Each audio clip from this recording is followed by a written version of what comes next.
уағызымыздың тақырыбы исламда бай болудың пайдасы немесе ислам кедейлікке шақырмайды. Исламда бай болудың маңыздылығы қаралсаңыздар, көп адамдар немесе ілімі жоқ адамдар, діннен хабар жоқ адамдар ойлауы мүмкін, кедейлік жақсы шығады. Жоқ, Құдай сақтасын, кейбір кездері кедейлікте зиян болады. Себебі неге? Себебі біздер кедейлік деген бұл жерде мынандай кедейлік бар. Кедейлік бар адамның рухани кедейлігі немесе рухани байлығы. Рухани бай адам, қараңыздар, рухани бай адам. Олар еш уақытта ешқандай да бір сынақ келсе маңқ етпейді. А рухани кедей адамдар бай бола берсін, бірақ бір сынақтар келген кезде сынып қалады, Аллахтың әрбір келген сынағын бір апат есебінде көреді, сондай бір үлкен фитна деп көреді. Құдай сақтасын, мұсылман болып жүргеннің өзінде де мұсылманға іс-әрекеттер істеп, немесе Алла Тағалаға, немесе оның пайғамбар Мұхаммад саллаллаху алейхи ва саллямға байланысты, немесе дінге байланысты әртүрлі ауыз сөздер айтып қоюы мүмкін. Өкінішке орай қазір қоғамда ондайлар бар. Неге? Оның барлығы да дұрыс түсінбегеннен. Әрине біздер кейбіреулер мұсылмандар сылтау бір не болуы мүмкін, жаңағы дәлел келтіруі мүмкін. Пайғамбарымыз саллаллаху алейхи ва саллям өзі кедей болды ғой дейді. Пайғамбарымыз саллаллаху алейхи ва саллям кедей болғанда ол кісі әдейі кедей болайын деген жоқ. Ол кісіге Алла Тағала берді байлықты. Бірақ ол не істеді? Оны өзінен ысырып қойды. Мәселе байлықты дүние жек көргендіктен емес.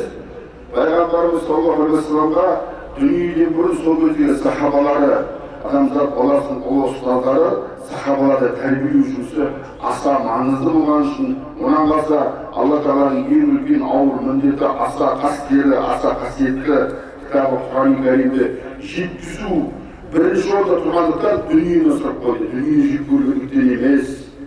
Ол бауырымыз ойлайды, пайғамбарымыз саллаллаху алейхи кедей болып өмір сүрді ғой, кедей болып киінді ғой, ол мүмкін жаңағы не шығады? Дүниені жек көргені жоқ, дүниені жек көрген жоқ, ол құрметті жамағат. Егер ол дүниені жек көрген болса, өздеріңіз білесіздер, пайғамбарымызға бірінші иман келтірген кісілер кім еді? Пайғамбарымыз саллаллаху алейхи өмірден кісілердің оқыған шығарыстар дейді. Пайғамбар саллаллаху ең иман келтірген сахабалардың ішінде ең бірінші кім еді? Естеріңізде ме? Әбу Бәкір, машалла. Міне Әбу Бәкір. Әбу Бәкір кісі бай кісі болды. Пайғамбарымыз саллаллаху алейхи неге дүниені қаламаған еді? Ей Әбу Бәкір, астағфирулла, сен дінге кірме, немесе басқа сөз айтқан жоқ, Құдай сақтасын. Әбу Бәкір радиаллаху анху мейлі бай бола берсін, бай болса да оның жинаған байлығы Алланың алдындағы берілетін нерметімен Алланың алдына қайтарылған жәннатта бар ризық есептегенде түгеместігін білгеннен кейін ол дінге де иманға келді. Пайғамбарымыз Әбу Бәкірдің арқасында қаншама кедей сахабалар бар. Аммар ибн Ясин, Билал ибн Раббах, және басқа да кедей сахабаларды осы Әбу Бәкірдің көмегіменен, Әбу Бәкірдің қаржылай жәрдемдік беруінің арқасында құтқарып қалды. Тіпті білесіздер, ең сүйікті сахабалар кім Пайғамбар саллаллаху алейхи ва саллямға? Бірінші Әбу Бәкірді, ең бірінші орында. Я саудагер, я бай. Онымен қоса иман да ең біріншісі. Және сиддиқ деді ғой субханалла. Көтеріп қойды басқа сахабаларды. Неге? Сиддиқ деген яғни шыншылдың ішіндегі ең шыншыл деді. Мысалы біреулер мүмкін қазіргі біраз ай сенемін сенбеймін. Жоқ. Әбу Бәкір Меккенің Құрайшты кәпірлері, ей Әбу Бәкір, сенің анау досың Мұхаммед былай деп жатыр ғой, өйтіп жатыр ғой, сөйтіп жатыр ғой деп келемей деп, немесе әртүрлі жаңағының аяқтан шалғысы келіп, осындай аспанға шығып қой, басқа да бір мұңтар айтып сенбей жатқан кезде Әбу Бәкір радиаллаху десең, дұрыс айтты, ол дұрыс істеді, ол солай болды деп, әр уақытта мойындамаса, ол жолдан еш уақытта қайтпаған. Біздер қазір қалаймыз? Біздер қазір, астағфирулла, қазіргі мұсылмандар көппіз, бірақ өкінішке орай сапасызбыз. Неге? Өйткені біздің әлгі жүрегіміздегі сенім, иман әлі толық жетілмеген, немесе біздер толық жетілдіруге әрекет етпейміз. Егер ислам тарихында пайғамбарымыз саллаллаху алейхи кездегі Табук шайқасы деген болған. Пайғамбарымыз жорыққа шығып Табук шайқасы, ол Табук шайқасының бір қиыншылығы сондай. Мысалы, жылдың 12 айының ішіндегі ең ыстық ай қай ай білесіздер ғой? Шілде мен август айлары, яғни ыстықты ең қиын кезі. Сонда әлгі шілде айының ыстықтығы соншалық пайғамбарымыз саллаллаху алейхи вассалам келеді. Аяғында нағыл деген қазіргі былайша шүрек сияқты бұл арабтар киетін жаңашқа. Сонда да болмаса аяқ киімі шықпасын деген. Кімде аяғына киетін нағыл сондай тәбішкі сияқты аяқ киімі кемесі болмағанда бұл шықпасын деген соғысқа. Бұны кейбір бауырларымыз дұрыс кері қарай түсінбесін, бұрмалап түсінбесін. Яғни аяқ киім болмаса шығу деген жоқ. Пайғамбарымыз саллаллаху алейхи сахабалардың ішінде сондай кедейлер болған екен де субхана. Аяқтарына киетін жаңағы кебіс дейді ғой, мәсі сияқты. Сондай болған. Пайғамбар саллаллаху жаны ашқандықтан араб жерінің ыстық құмында аяқтары күйіп, арабтың жерге жете алмағандықтан жаны ашқандықтан оларға шықпасын дейді. Оны басқа түсінбей кейбір ақымақ бауырларымыз алып аяқ киім кию харам шығарып бұрмалап жүрді менің сөзім басталды. Жоқ. Пайғамбарымыз саллаллаху алейхи сахабалар ішінде кедей сахабалардың дәрежесін түсінгеннен кейін соларға сондай жаны ашқандықтан аяқ киім болмағанда шықпай-ақ қойсын деген. Бірақ енді қараңыздар Табук шайқасында Пайғамбарымыз саллаллаху алейхи вассалам минбарға шығып тұрып айтты, егер де кім осы Табук шайқасында беретін болса, көмегін берген болса, ол жәннаттықтыр. Сол кезде Омар ибн Хаттаб келеді де дүние мүлкінен бір бөлігін алып келеді. Я Омар, сен қанша алып келдің дегендері бала шағаның дүниесінің жартысын алып келдім деді. Абу Бәкір келіп тағы алып келеді, қысы қанша алып келді, Абу Бәкір барлығын алып келдім деді. Қараңыздаршы, екеуі де жәннаттық, машалла. Енді бірақ онымен қоса сол кезде ұлы сахабаның бірі Осман ибн Аффан.